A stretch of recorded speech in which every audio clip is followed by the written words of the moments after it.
Appendicitis. Yeah, I had that. Frown. Be me. 12. Year of 1991. Wake up, start violently vomiting. Doesn't stop. Pain inside. Worst thing you can ever imagine. Unable to stand. Crawling on floor, crying. Parents race me to doctors instead of hospital. Doctor says take him to hospital. WTF. Get to hospital. All I remember is pain, me crying, and doctors trying to calm me down. I black out due to drugs they swiftly injected into me. Appendix burst just as they opened me to remove it. The years before keyhole surgery was common.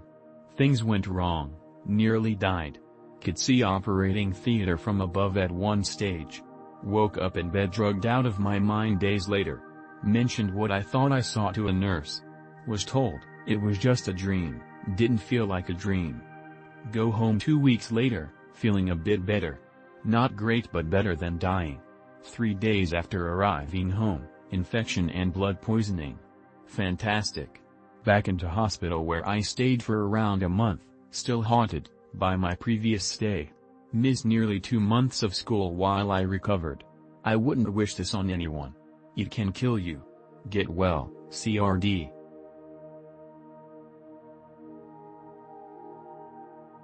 Be me in 2019. Invited to go hang out with people on Discord. Same people I know on IRC. Create account plus login.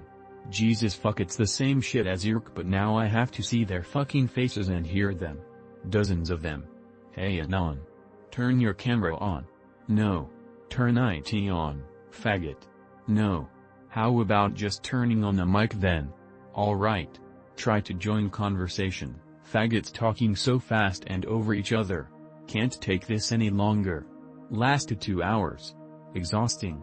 Unlike you to say much, Anon. What's up? I find Discord overwhelming and would prefer just text only. Still love these people regardless of their tech choices. I close the browser and fuck off to do better things, rarely logging in ever again.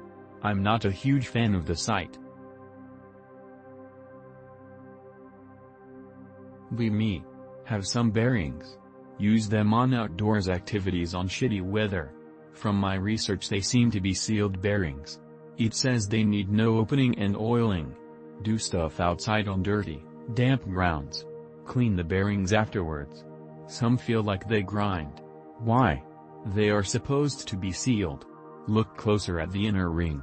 Can see tiny rocks and debris rolling and grinding as I turn the bearing? What do? Can these be cleaned or only replaced? I have access to compressed air gun, brake cleaner and various lubricants. It's the BBs which are sealed inside of the race.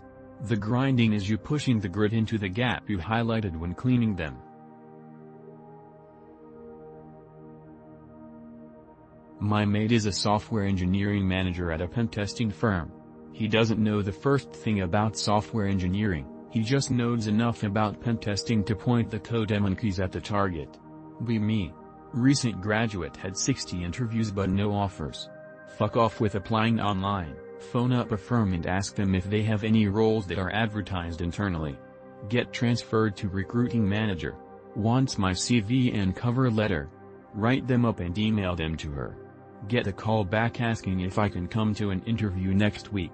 Completely skip the HR shit test, occupational horoscope, etc. Immediately interviewed by the team manager and department manager. Get a phone call an hour later offering me the job. I start in February lads, £35,000, very decent starting tech salary in Bangistan, as cyber pre-sales. Fuck applying online, this is the way to do it. 2 phone calls, 1 interview, 8 days turnaround.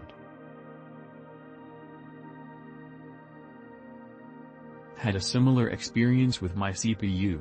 Be me. Wanting to upgrade RAM. Loosen CPU cooler. Won't come off, twist and jiggle it. Finally comes off. AMD CPU stuck, some pins bend. Try bending them back, 1 pin broke off. Putting it back in. Works fine except only 2 RAM slots are working. I will never touch that CPU again.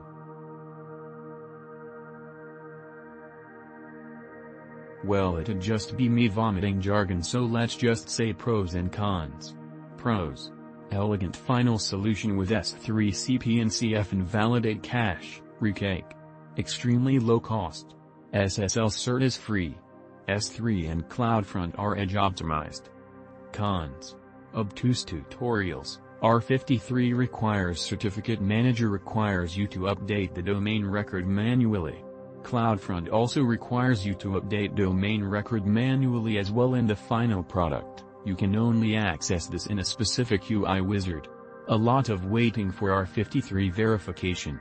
Also same for certificate. Each time a change is made to CloudFormation it is rebuilt. AWS UI, while being the most advanced, is also the most annoying to find stuff in since they are all walls of text and no heuristics in splitting. For example, creating new distribution has options for all 3 subtabs. When you want to update a property belonging to certain group you have to dive in each subtab and click around to see WTF you are trying to update. Better to get it right the first time, to save yourself the headache.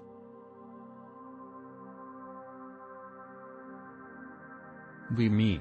First month at new role as a manager in tech company. Layoffs.jpg. Get told we need to put forward who we want to let go. Team is comprised of white guy, Asian grill, Indian grill. Put forward Indian. Fired. Asian is next. I'm doing my part, are you? Me. Ask parents for a gaming laptop for Christmas. I'm a broke college student. It was originally $1,200 but they bought it on sale at $500, the same as a PS5. Compare the specs. The GPU on the PS5 is more than 200% faster, and the CPU is also slightly faster. Compare the specs with the Xbox Series S, which is obviously much cheaper. The Xbox is still faster and has also comes with more RAM. Are gaming laptops a scam?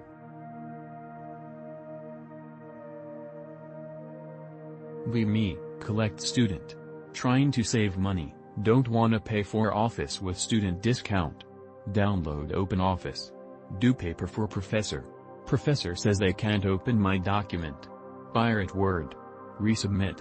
Fuck this software.